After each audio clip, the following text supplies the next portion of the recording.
Okay, so you've watched the chin up video, you've realized that you're not quite at the stage yet where you can complete that chin up for multiple reps.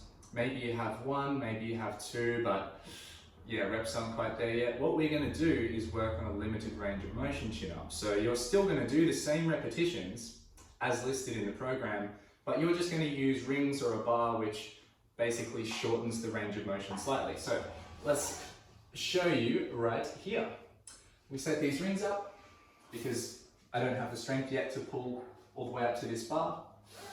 And this means that I can start my chin up from this height. So you see my arms are already at 90 degrees and so are my elbows. I'm already in my pretty much strongest position. And then from here, my focus is just going to be pulling as high as possible and controlling it back down, like so.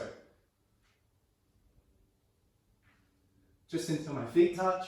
And of course, I'm touching down with my heels on the ground. I'm not using my legs to push or anything like that because I need to have a measurable and consistent method of doing this so that I know how to progress.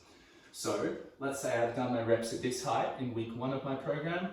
I increase the reps, blah, blah, blah, blah, blah, as the weeks go on. And then what I can do when I get much better at this is just make the rings a bit higher. And now I'm going to be pulling from more like, let's say for argument's sake, 120 degrees at the elbow. Okay, I'm still not going to push off with my legs, but here we go.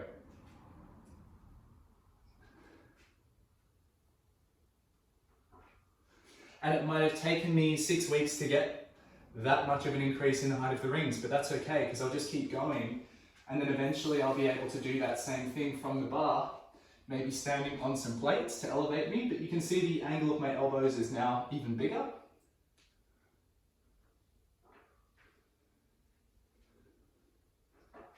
So what we basically do is same sets and reps, but we just work our way into more and more and more of an open position until eventually you can pull from a dead hang.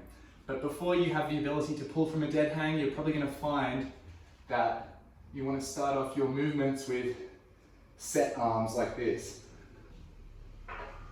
And the dead hang will be your next progression.